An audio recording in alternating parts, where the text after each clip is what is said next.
Assalamualaikum warahmatullahi wabarakatuh. Perkenalkan, nama saya Mira Haria Tanjung, NPM 2208260144. Di sini saya akan mempresentasikan blog obstetri yang berjudul laserasi perineum. Nah, apa itu laserasi perineum? Laserasi perineum merupakan robekan yang terjadi saat bayi lahir baik secara spontan maupun dengan menggunakan alat-alat tindakan. Nah, robekan ini umumnya terjadi pada garis tengah atau bisa menjadi luas apabila kepala janin terlalu cepat keluar. Nah, si laserasi perineum ini dia diklasifikasikan menjadi 4 atau ada 4 grade atau derajat. Untuk grade yang pertama, laserasinya itu atau robekan perineumnya itu terjadi di selaput lendir vagina atau di mukosa vagina dengan atau tanpa mengenai kulit perineum. Kemudian untuk grade keduanya itu robekannya sudah mencapai otot perineum. Untuk grade ketiganya robekannya sudah mencapai otot sphincter ani, dan untuk grade 4-nya robekannya sudah mencapai mukosa perineum. Mukosa rektum maksudnya.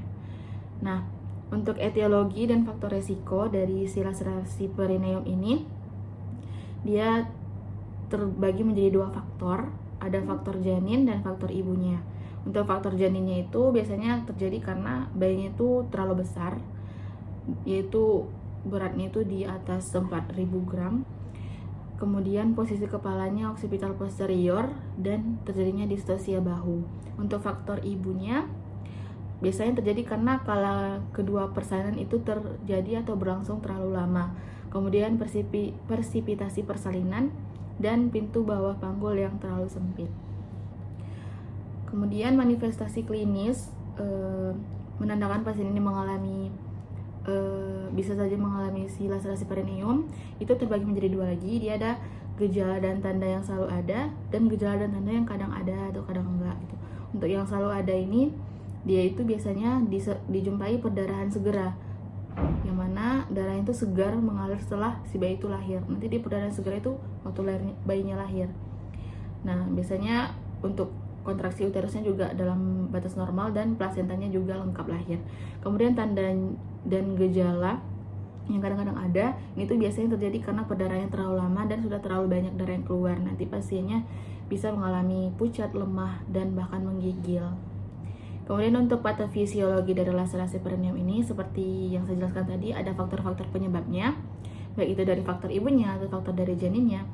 Nah, nanti pada saat proses pengeluaran, yaitu di kala kedua, akan menyebabkan terjadinya ruptur perineum. Nah, ruptur perineum ini tadi ada grade-grade-nya. Ada grade 1, grade 2, grade 3, dan grade 4. Nanti keadaan ini nanti akan menyebabkan terjadinya cedera nih di si perineum tadi atau ruptur di jaringannya.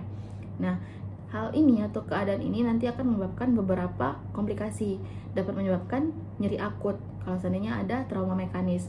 Kemudian bisa menyebabkan resiko infeksi kalau seandainya personal hygiene itu kurang baik dilakukan sehingga si genital tadi kotor dan terjadilah risiko infeksi.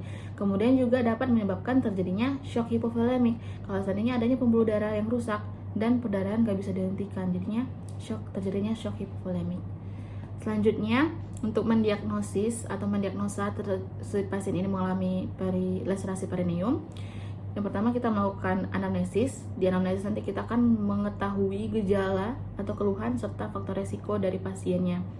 Contohnya seperti tadi, faktor dari ibunya, faktor dari janinnya, dan keadaan dia setelah melahirkan seperti apa gitu. Kemudian pada pemeriksaan fisik nanti kita akan melakukan inspeksi dan nanti akan dijumpai perdarahan di area genital serta robekan. Dan kita juga bisa melakukan colok dubur untuk menentukan grade dari robekan perineum tadi. Kemudian untuk tata laksananya ada farmakologi dan non farmakologi.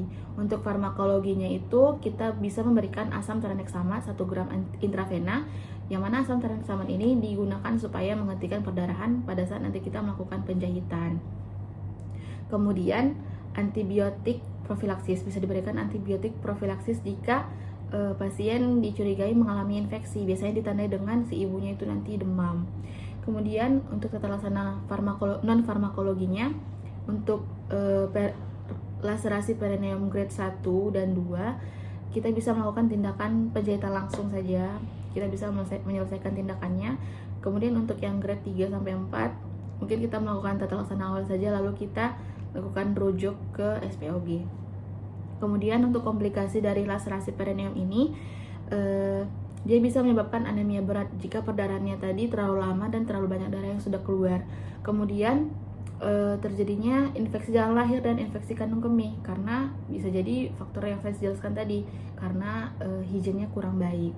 Kemudian bagaimana untuk prognosis dari si laserasi perineum ini? Prognosisnya cukup baik kalau tindakannya segera dilakukan, dan makin baik juga kalau seandainya grade-nya makin rendah. Nanti kalau seandainya dapat dilakukan, maka prognosisnya akan bisa diselesaikan atau lebih baik. Baik, mungkin cukup sekian yang dapat saya sampaikan. Ini referensi yang saya gunakan. Terima kasih. Assalamualaikum warahmatullahi wabarakatuh.